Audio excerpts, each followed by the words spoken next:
Olá, caras Maters. Sejamos todos muito bem-vindos a mais um estudo litúrgico. Estamos aqui reunidos em nome do Pai, do Filho e do Espírito Santo. Amém. Caras queridas matérias, marianas matérias, estamos na quinta-feira, não é verdade, desta quaresma, desta terceira semana da quaresma. E eu gostaria de rapidamente retomar, para chegarmos no dia de hoje de estudo, retomar o estudo que não me foi possível fazer em relação aos dias anteriores dessa semana. Eu fiz em relação ao domingo, a Samaritana, o encontro de Cristo no poço, de que Jacó deu a José seu filho e a Samaritana acaba encontrando-se lá com o Cristo. Ele é a nota-chave para a nossa semana, como foi dito. Um estudo muito bonito. Agora, quando nós observamos segunda-feira, ele é a nota-chave e, portanto, vejamos todos os outros andamentos em relação a esse domingo para chegarmos aqui nesta quinta-feira. Eu não farei todas as leituras, eu apenas citarei por alto, então fica a cargo de vocês, por favor, que parem, detenham-se, leiam a liturgia de cada dia. Mas basicamente na segunda-feira nós temos a situação em relação quanto ao Antigo Testamento, o leproso Naamã, o sírio. Fala, inclusive, a nota-chave havia muitos leprosos em Israel, contudo, nenhum deles foi curado, mas sim Naamã, o sírio. Leitura essa do livro dos Reis, que será retomada depois pelo próprio Cristo, no Evangelho segundo Lucas, quando ele fala sobre a viúva e o leproso. Então, o que nós temos aqui na segunda-feira, enquanto um aprendizado? Naamã era um homem que justamente era um general do exército do rei da Síria, um homem muito estimado e considerado, e ele teve lepra e queria ter da cura. E acaba que o profeta da sua época era justamente Eliseu. E aí Eliseu é buscado por ele, e Naamã, ao buscar Eliseu, vai até a porta de Eliseu, mas Eliseu não o recebe face a face. Mas manda avisar, através dos seus súditos, que Naamã mergulhasse 7 vezes nas águas do rio Jordão, que sairia de lá purificado, sairia curado e limpo. E quando a mensagem é passada a Naamã, ele fica ali um pouco estupefato, não é verdade? Ele fica com...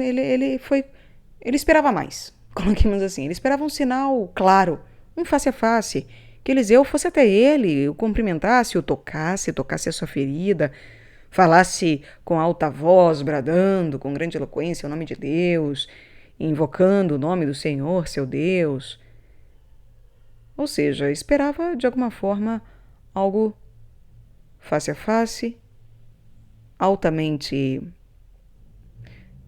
perceptível em relação aos sentidos, um sinal claro, efetivo, quase como um show, aquela coisa do ver, o para ver, não é para acontecer, é para ver, é para que seja algo espetacular, fantástico, para realmente deixar estupefato, para que seja de alguma forma algo que tem dessa potência.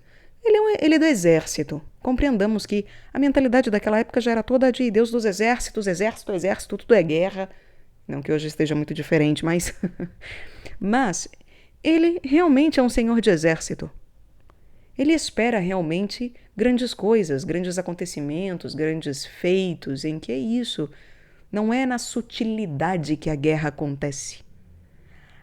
A batalha e a vitória não acontece no sutil, para o entendimento dele, para o entendimento do povo na época, inclusive. Até dos próprios judeus, em relação ao Messias, sabemos, tradicionalmente sabemos que eles esperavam que um Messias lutador, guerreador, que fosse tacar fogo em tudo, enfim, conquistar tudo, por abaixo os seus opressores, com grande violência, algo um tanto quanto espetacular. Mas não pelo mero espetáculo como hoje em dia, tão somente do raso da aparência, do show, pelo mero público. Não, não era somente isso, ainda que fosse desde já essa mentalidade, ainda que muitos anos atrás, mas não é somente isso que entra em questão, mas de fato uma vivência que conhece somente isso também, que volta-se somente para isso enquanto uma possibilidade. É como dizer, se eu nunca vi uma cor Scrabble, não tem como imaginá-la enquanto uma possibilidade, não é verdade? Se eu não conheço uma determinada realidade, não tem como imaginar vivê-la. E, portanto, nós pautamos que aquilo que acontecerá conosco é de acordo com o que eu já tenho enquanto conhecido. O passado, ele acaba me determinando. Mas nós sabemos que quando falamos de Deus, o passado de nada serve nesse sentido. Deus é absolutamente surpreendente de fato, e não enquanto um show, enquanto um espetáculo, ainda que ele seja um espetáculo, obviamente, enquanto um elogio altivo, mas não da mera aparência, e nem do que nós esperamos como algo já dado. É um Deus misterioso, um Deus revelado, um Deus amoroso. E o amor, por mais que ele seja imutável, ele é sempre surpreendente. Ainda mais quando falamos do amor de Deus. Ele dá mais do que nós conseguimos sequer imaginar, esperar. E mesmo quando um ato pequeno, como por exemplo um filho que pega uma florzinha do campo, uma filha que pega um poema, que pega um texto e entrega a sua mãe, a seu pai. Um mero gesto extremamente singelo como marca uma vida inteira. Como tem de uma profundidade, como enxergamos na maturidade da vida, que isso é muito mais do que gritar para o mundo inteiro ouvir: eu te amo, eu te amo, eu te amo. Tem pessoas que são verbais e auditivas, que precisam escutar o eu te amo. Não estou falando mal do falar eu te amo, não é sobre isso. O falar é necessário, o próprio Cristo é verbo, verbo divino. É o próprio Deus Pai falando eu te amo para nós todos, ao entregar o seu filho. Então não me entendam errado.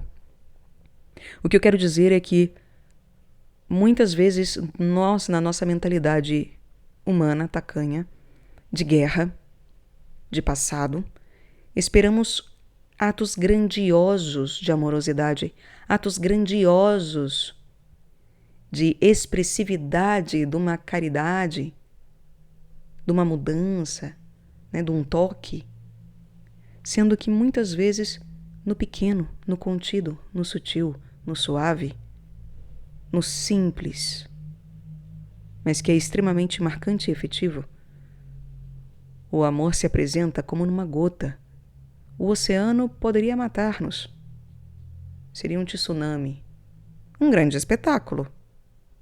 Mas de morte, de algo um tanto quanto inconveniente, convenhamos.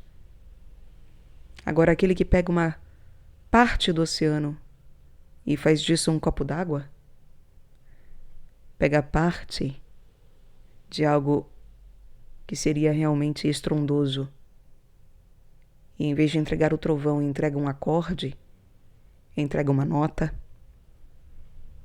uma chave. Esse, de fato, abre portas, abre caminhos, abre passagem. Aqui, a mentalidade de Naamã é a do espetáculo, do tsunami, da tempestade, do trovão, do raio que desça, que caia. E sabemos, inclusive, de Antigo Testamento, que encontrar Deus é muitas vezes na brisa suave, não na tempestade. O que acontece, portanto, com este homem? Ele vai até Eliseu, Eliseu não sai, manda avisar. Vá até o Jordão, lave-se 7 vezes. Ele fica indignado. Como assim? Como que ele não vem bradar, falar alto, me tocar, face a face? Cadê o espetáculo? Como que ele me manda uma gota? E eu queria um oceano. Só o oceano para lavar-me. Imagina que uma gota lavará a minha lepra. Me curará. Uma gota? Não. Não é possível. Requer ondas e mais ondas. E os seus súditos é que acabam falando para ele: olha, Senhor, os seus servos, né? Senhor, se o profeta te mandasse fazer uma coisa difícil, não a terias feito? Quanto mais agora que ele te disse: lava-te e ficarás limpo. E é impressionante porque Naamã, apesar de ser do exército, apesar de ser general, ele ouve os seus servos. Muitos líderes não têm capacidade de ouvir o seu servo, ou muito menos os seus servos, no plural. Ele não tem servos idiotas, burros, cegos. Os servos dele não têm essa mentalidade de batalha como ele. Tem uma mentalidade muito mais simples. De, se fosse algo difícil, você teria feito. Por que não o fácil? É só ir lá e banhar-se. Claro que antes disso Naamã fala, né? Será que os rios Damasco, Abana e Farfar não serão melhores que todas as águas de Israel para me banhar e nela ficar limpo? Ora, 3 rios. Vimos em relação à Samaritana, né, os 3 dias sem água, como morremos. Falei sobre o número 3 mais uma vez, mencionado aqui. 3 rios mencionados são as águas erradas. São águas equivocadas. Não são essas águas que curarão. Não são esses princípios, porque o trino tem relação com princípios. Não é verdade? As 3 cores as cores principais, é o principiar da manifestação das cores. Então, 3 tem uma relação com princípio, com uma possibilidade de manifestação de começo. É o triângulo que dá a base, a sustentação. Falamos já sobre tudo isso. Então, esse 3 que é principial, que parte de uma unidade e apresenta-se enquanto uma primeira revelação, esse que ele traz não é da água apropriada. Ele não tem da água apropriada. Mas graças aos seus servos, que ele escuta, passa a ter um desconfiômetro. E resolve realmente levar em consideração o que disseram. Ele desce e mergulha 7 vezes no Jordão, portanto, e sai como uma criancinha. Vejam só. A carne, né? Semelhante à de uma criancinha. 7 é outro número, 7 vezes no Jordão. Um outro número que foi mencionado também. Porque depois do 3, o 7 tem um grau de importância também, enquanto cores de arco-íris, notas musicais, dias da semana. Naamã significa, ele tem origem hebraica, este nome, e ele era sírio, e é o nome hebraico, Naamã, deriva de uma raiz que significa agradável, doce, amável ou deleitoso. Então, apesar de ele ser um general do exército sírio, um homem truculento que queria espetáculo, acostumado com tsunami e não uma gota, ainda assim, ele é amável. Ele carrega algo de agradável, algo de doce, de deleitoso.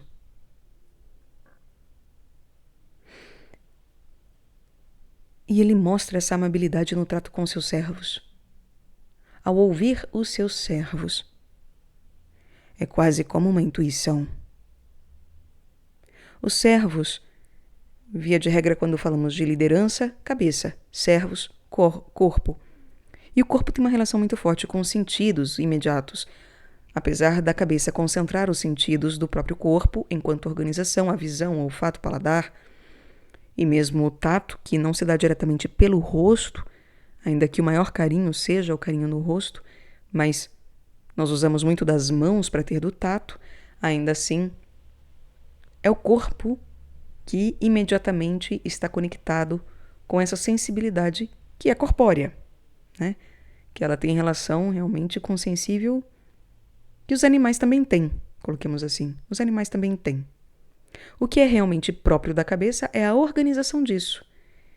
E por isso que eles somam-se na cabeça de uma tal forma que a sua apreensão e organização precisa se dar por uma via superior, que é a mental, que é aquilo que organiza e assegura a adequada, supostamente, queira Deus, né?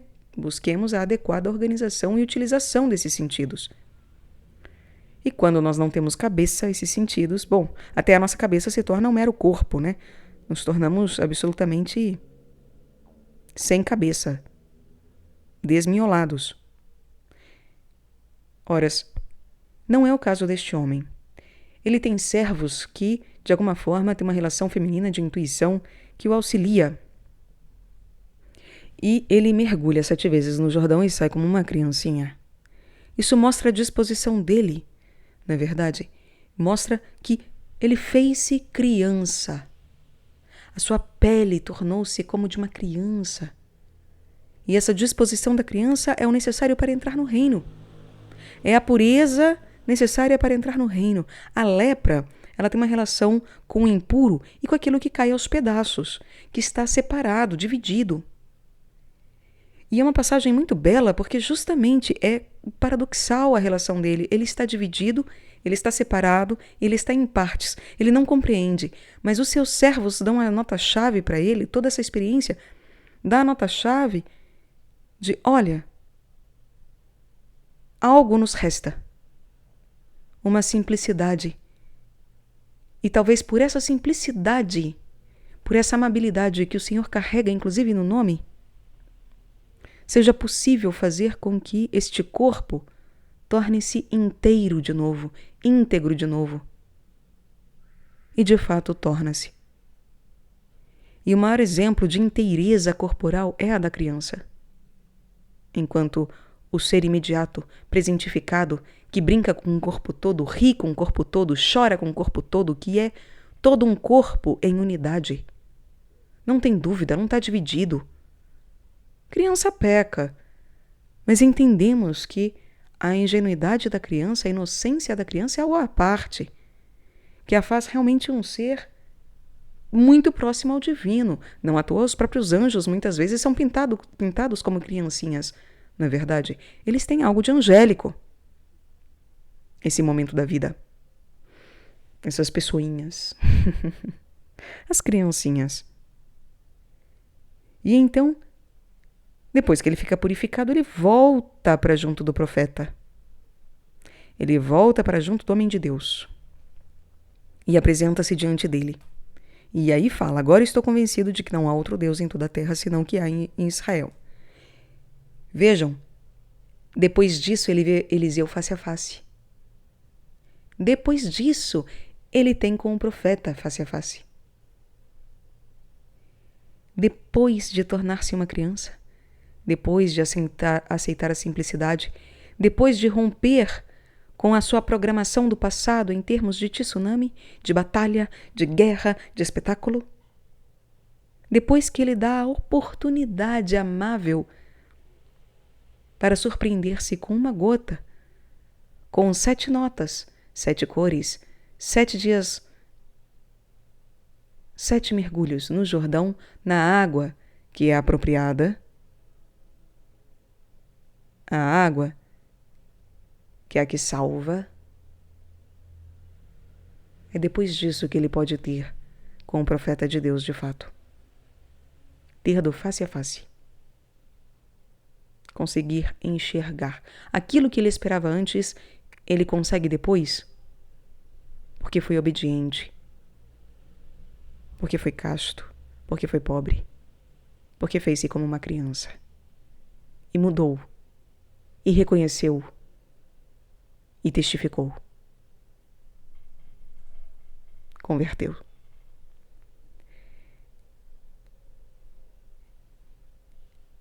Recebeu da água e pôde ver a Deus.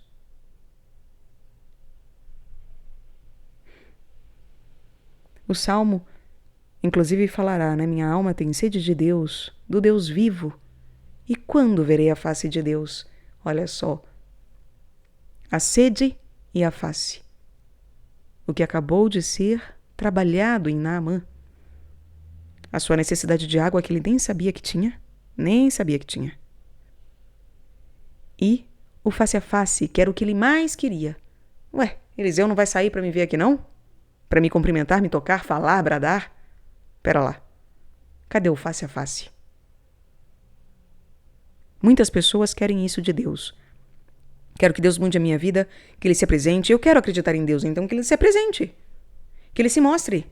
Cadê o face a face? Cadê esse Deus?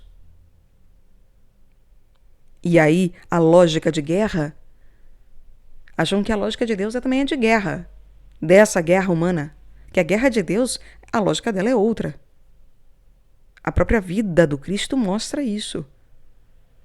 A própria vida até dos judeus mostra isso. Porque se Deus fosse um Deus de guerra do jeito humano como nós concebemos, de fato, marciano, de grito e tá, e faz, e explode, acontece, e mata, Deus já tinha explodido, é o ser humano. Bom, houve um momento em que Deus falou, vou dizimar, vou acabar, quer saber? Cansei, me arrependi, vou desfazer. O que aconteceu? Moisés interveio. Mas saibamos, quando conhecemos de fato a identidade de Deus, e ela é imutável, sabemos, Deus iria acabar com o ser humano? Não, gente. O que não quer dizer que ele mentiu. Ele não mentiu, ele testou Moisés para ver se Moisés ainda estava conectado a esse passado e a essa ideia de guerra, que não é de fato a guerra santa, da qual Deus faz parte e lidera. É líder. E Moisés prova para Deus que de fato ele não tem relação com esse passado e com essa mentalidade, como todo o resto do povo tinha. E por isso que essa passagem também junto a Moisés é muito especial, porque justamente, Deus, ao testar ali Moisés, vê que Moisés está preparado e que Moisés, de fato, ele minimamente compreende o que se passa. Que não é sobre dizimar, matar, acabar, implodir, explodir, sabe-se lá. Não é sobre dar um reset total e começar do zero. Não é sobre isso. E a própria mentalidade de Moisés não é essa. E isso mostra e prova cabalmente como ele é realmente um profeta divino. Porque a mentalidade dele não é a mesma, assim como a de Eliseu. Assim como a de Elias, que veremos. Assim como a de Cristo, também não é. Mas a de todos nós continua sendo. Que Deus tem que vir, tem que fazer, tem que acontecer, tem que descer com fogo, tem que acabar, tem que explodir, tem que matar. Que Deus tem que... Nossa, cadê o espetáculo? Quero, já. Apocalipse now, para ontem. Bora fulminar. Ainda temos essa mentalidade.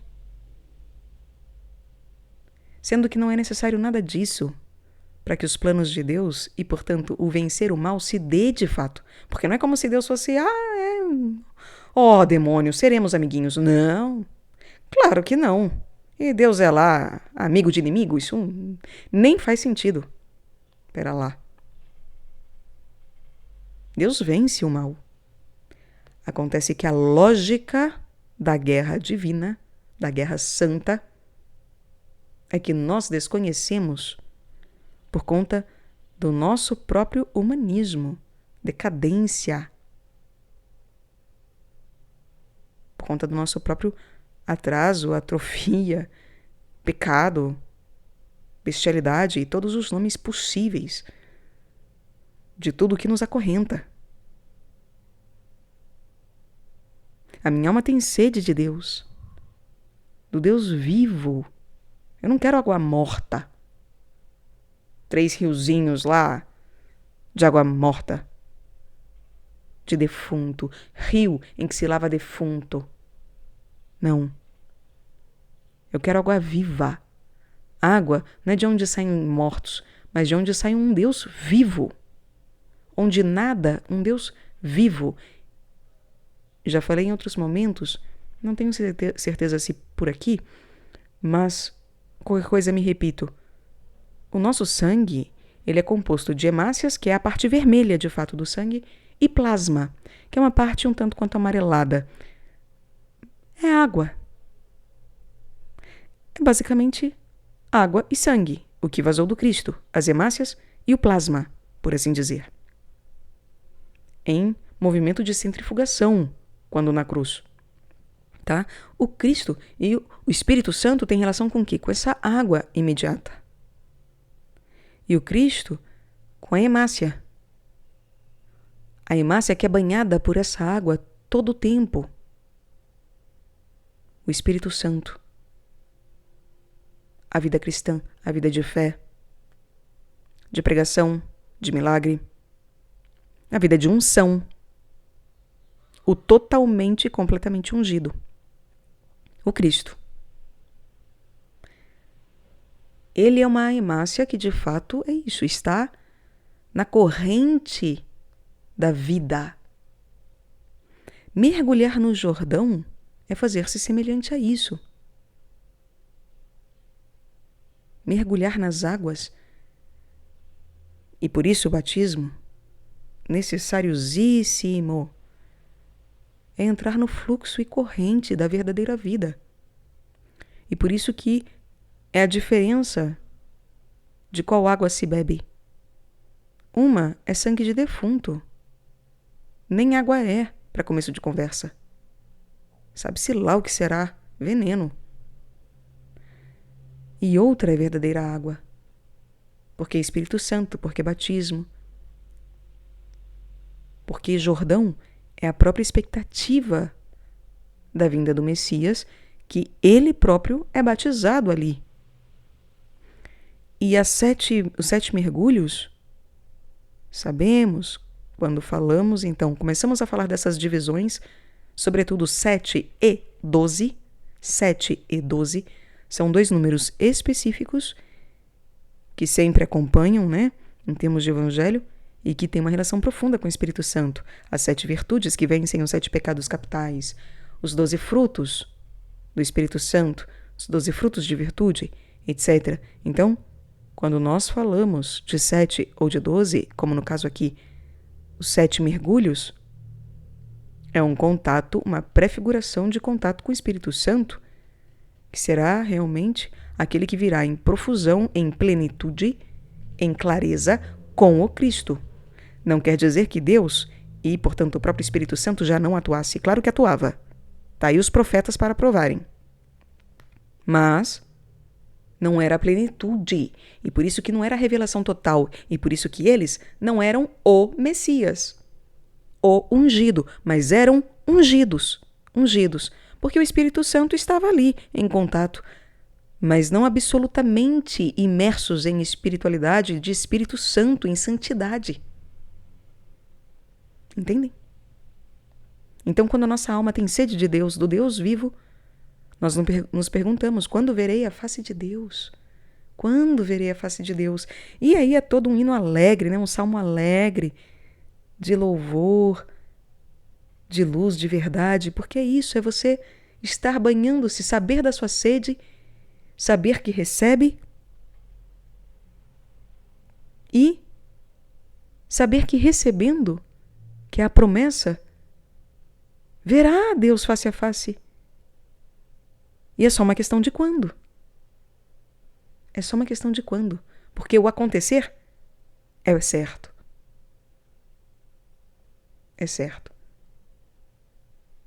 Então é um convite para que nós sejamos como Naamã, em termos de, para além de Naamã, enxergarmos que precisamos da água, enxergarmos que temos sede e sabermos que aquele que isso enxerga pode ousar querer ver a face de Deus, não com a mentalidade de Naamã, de exército.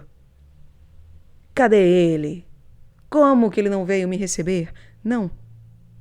Mas como quem entende que, uma vez tendo bebido dessa água, matado a sua sede, mergulhado nesse Jordão, sabe-se lá quantas vezes, uma no caso do batismo, 7 no caso de Naamã, em relação à lepra,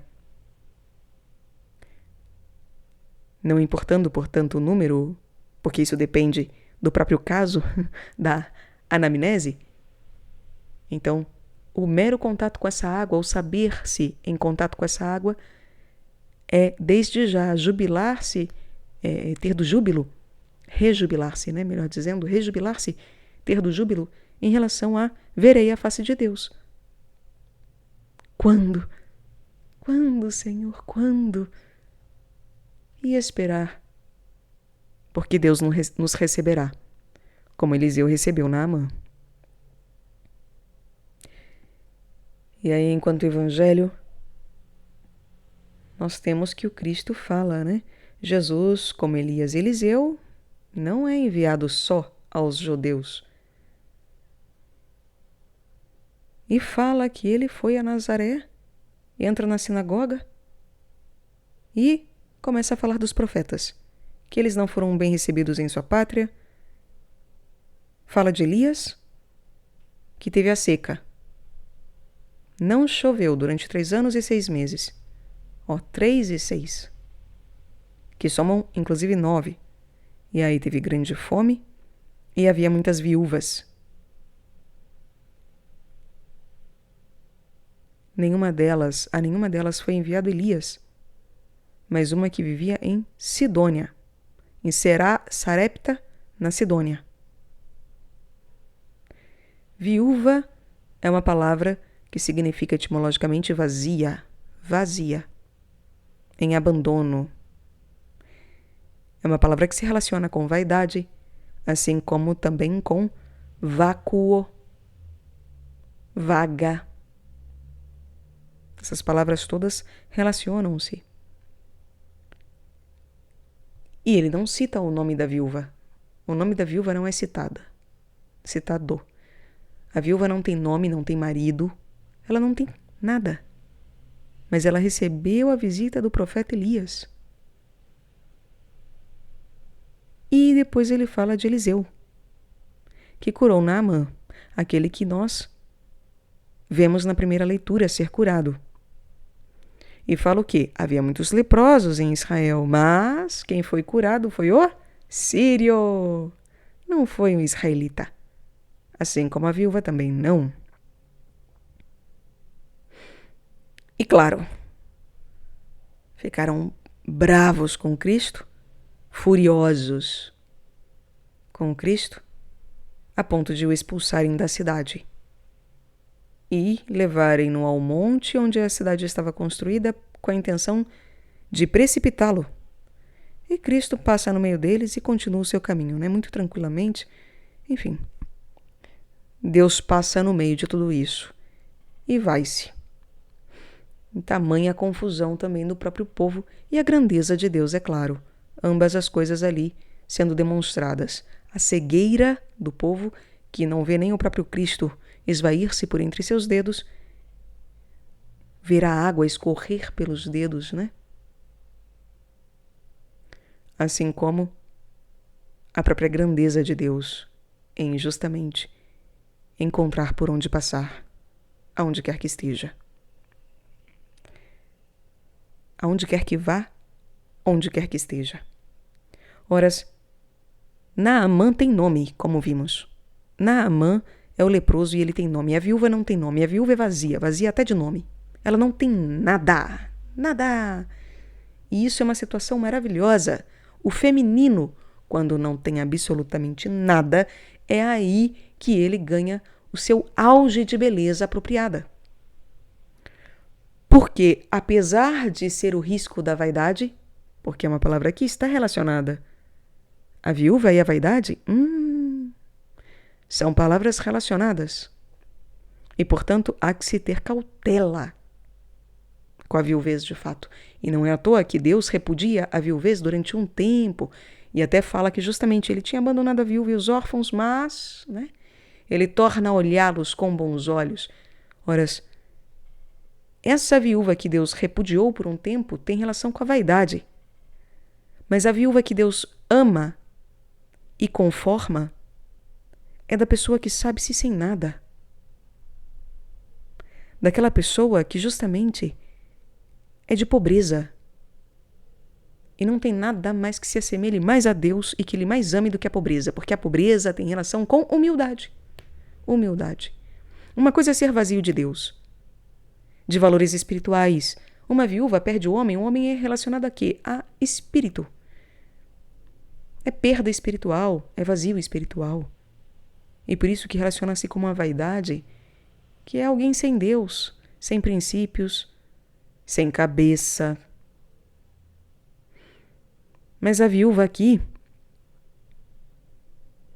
as de Israel, talvez sejam as vaidosas e por isso não receberam da cura. Mas a de Sidônia, não. Ela é verdadeiramente a pobre material. A pobreza material em termos da matéria que é destituída dos seus próprios sentidos, da matéria que passa por penitência, da matéria que chora a sua invalidez, decrepitude, a sua vileza, o seu nada, o seu ser vazia e, portanto, rogar para ser preenchida. Essa é ouvida. E a essa um profeta é enviado. Porque nela há espaço, como vácuo, para que um universo possa ser manifestado. Digamos assim. Então, ela se torna um receptáculo, um vaso.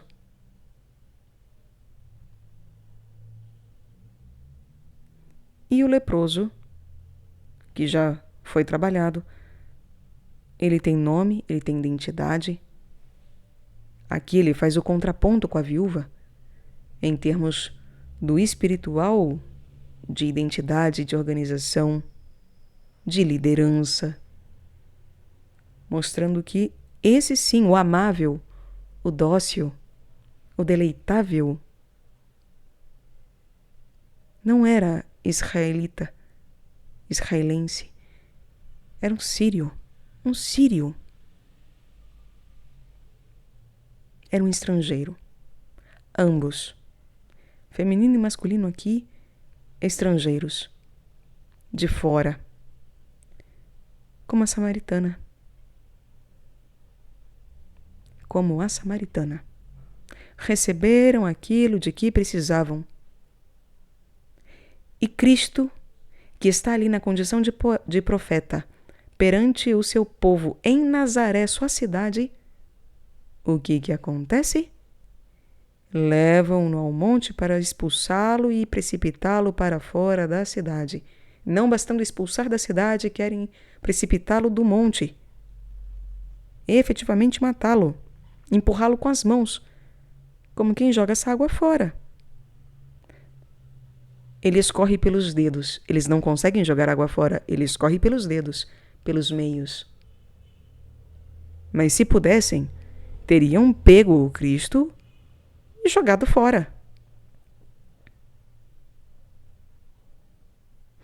Esse é o nível de bestialidade que muitas vezes nós todos nos encontramos.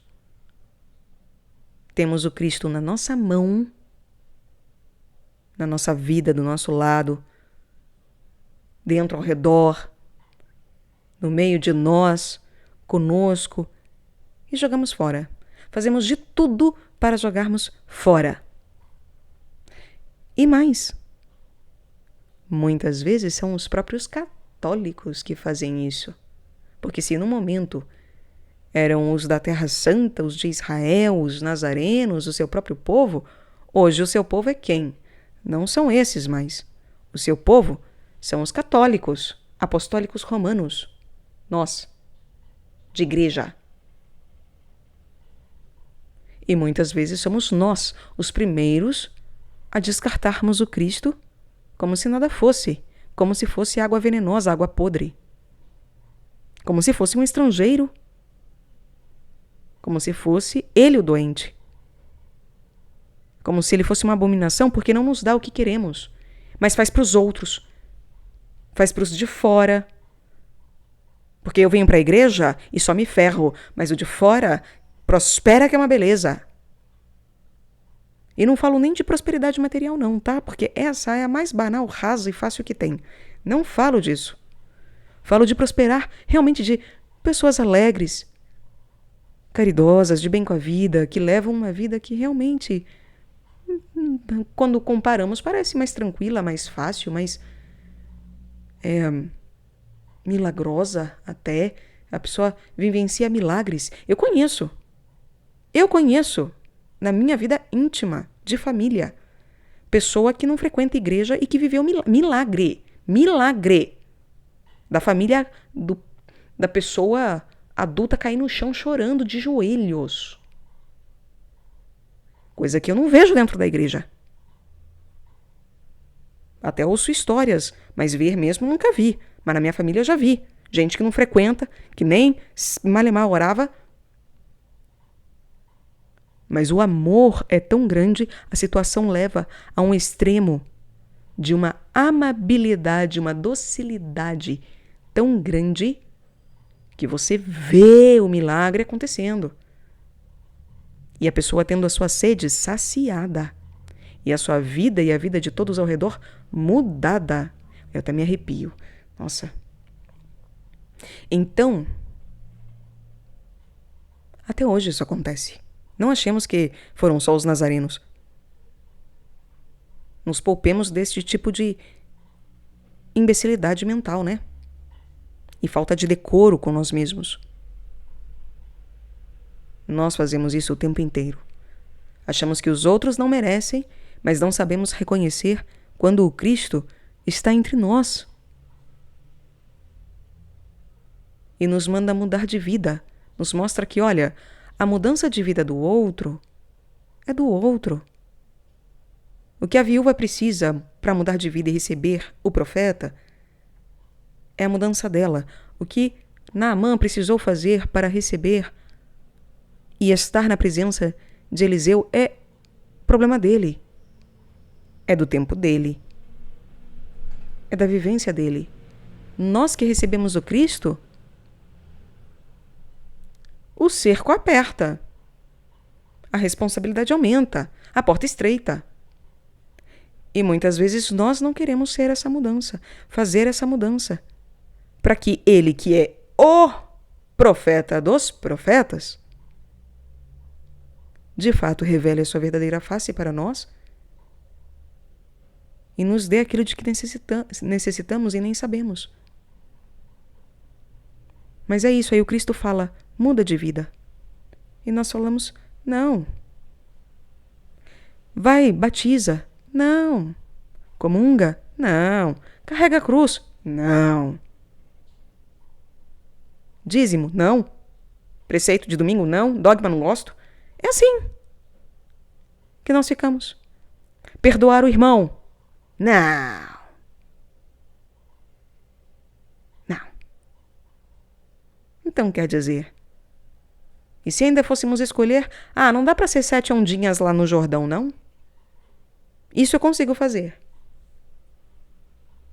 Esse é o fácil, né, então? Cristo realmente, aí Cristo sim, exige o difícil.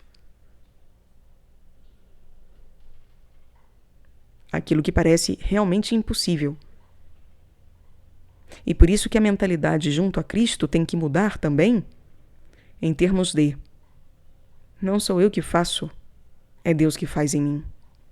É Deus que opera o milagre. A única coisa que eu tenho que fazer é não resistir.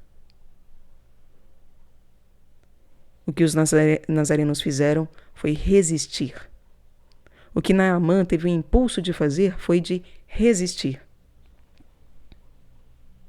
Mas depois, quando os servos o convencem, ele vai lá e faz. Mergulha lá no Jordão. 1, 2, 3, 4, 5, 6, 7. Eba! E sai como uma criancinha. Nós, na nossa vida, basta não querermos precipitar o Cristo, ouvirmos o Cristo e permitir que Ele faça. Cada vez que os doentes o procuravam, ele não falava, faz isso, faz aquilo, faz um trabalhinho, vai ali, corta assim, faz assado, cospe aqui, junta lá. Ele catava o barro, ele cuspia, ele fazia o plasto, ele colocava nas orelhas, no zóio, ele. O povo procurava, ele tocava, ele falava. Ele fazia. É ele que faz tudo, todo dia.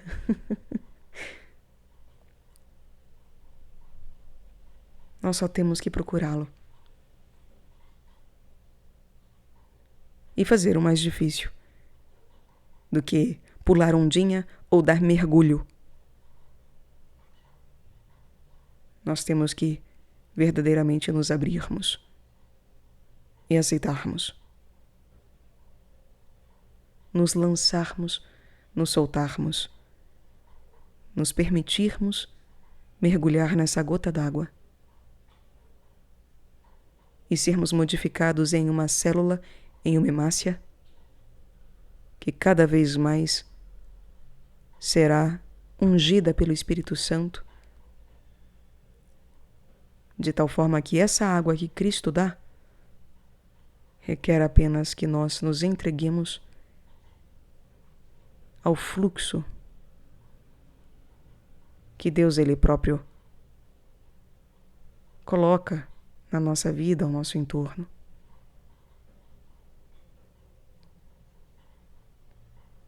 Requer o nosso sim, como Maria deu o seu sim. Ela não precisou fazer nada senão dizer sim.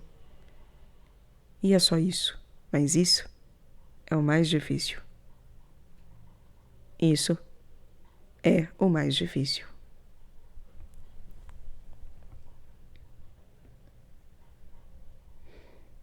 Meus amigos,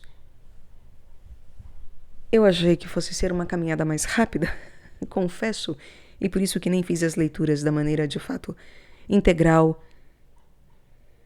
da liturgia do dia de segunda-feira, mas finalizo aqui e farei realmente o estudo de cada dia, porque Deus é que dá, então, e nós simplesmente aceitamos e permitimos fluir. E que seja feita sempre a vontade dele e não a minha. Então, obrigada a todos pela presença. Eu desejo que Deus vos abençoe, vos guie, vos guarde, meus caros. Leiam depois atentamente, por favor, a liturgia de segunda-feira. E eu farei a leitura agora.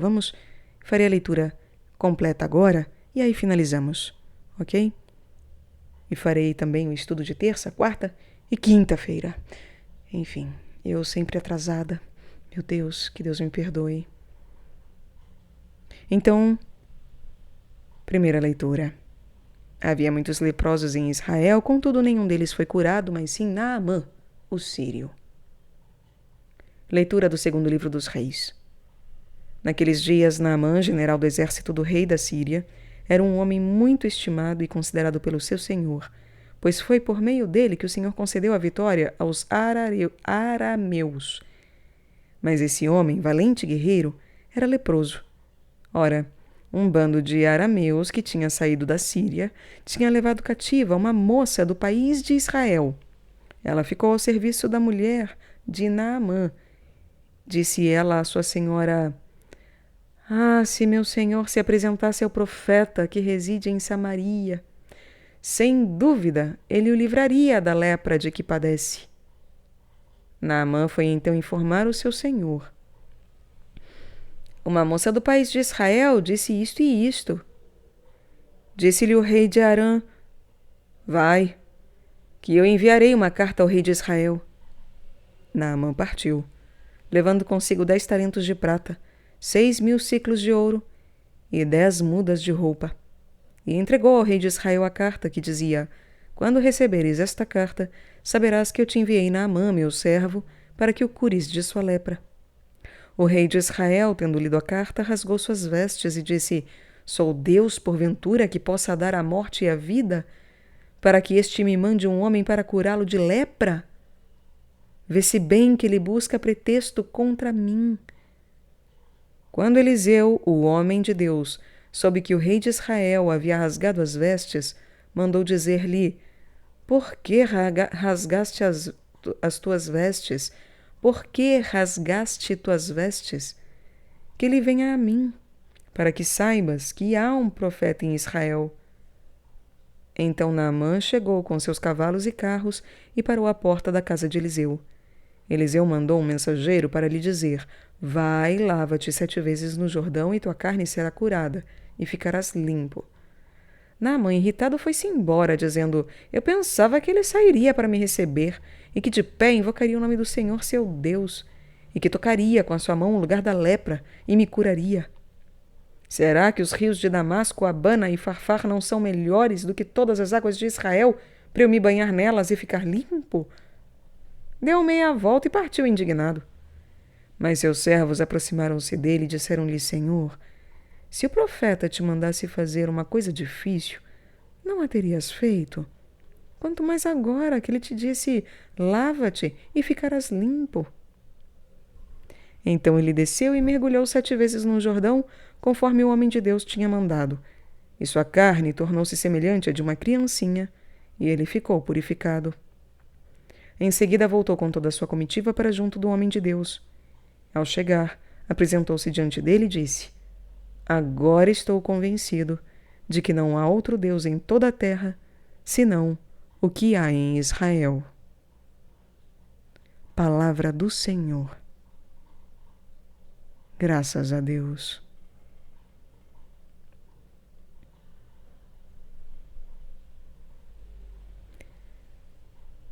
Vocês veem algo, comentarei brevemente apenas algo que eu não havia comentado antes, né?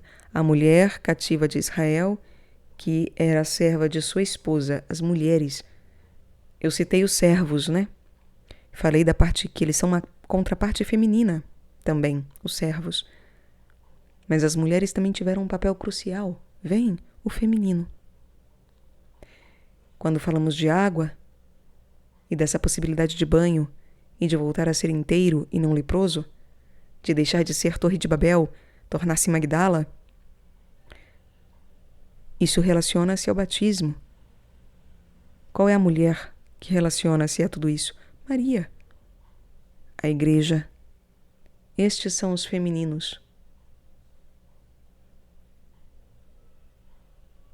Que os nossos sentidos nos apresentem também de maneira ordenada, lógica, simples, que de fato, se Deus pedisse para que dessemos 1 milhão de cambalhotas para que fôssemos salvos, aí poderíamos falar que seria um Deus mau e que muitos poucos se salvariam, se é que algum, de fato.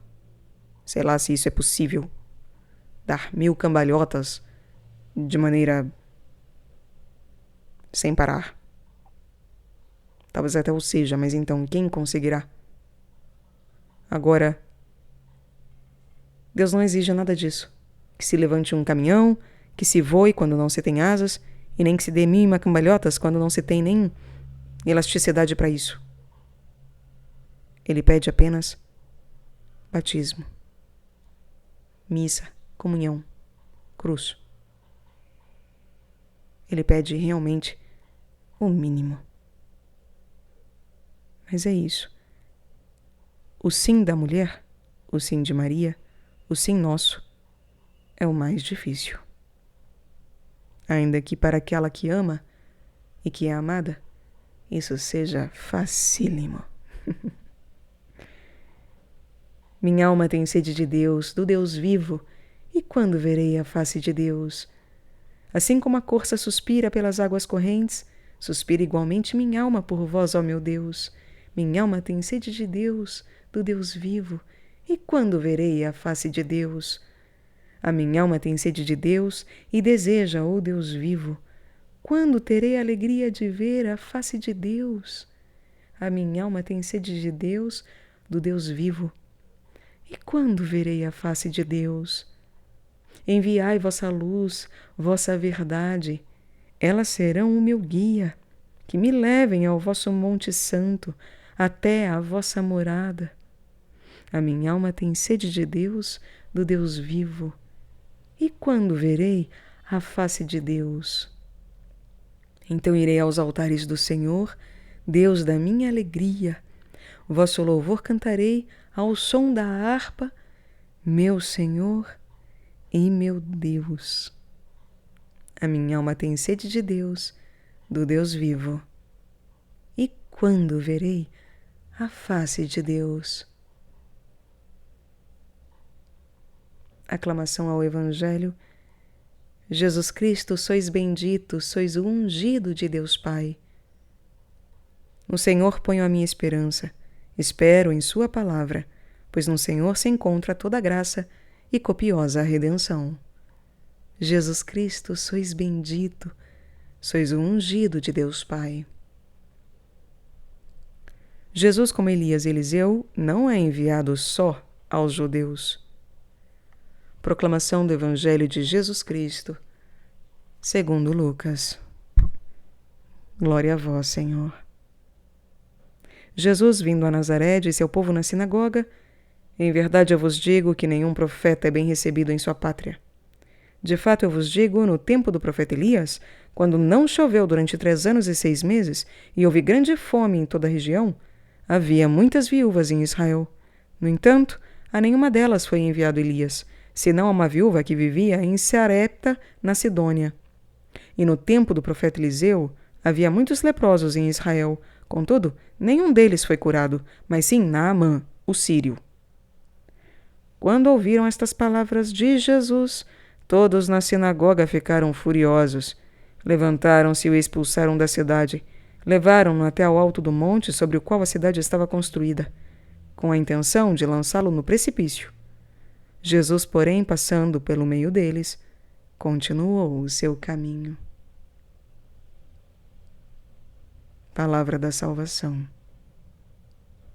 Glória a vós, Senhor.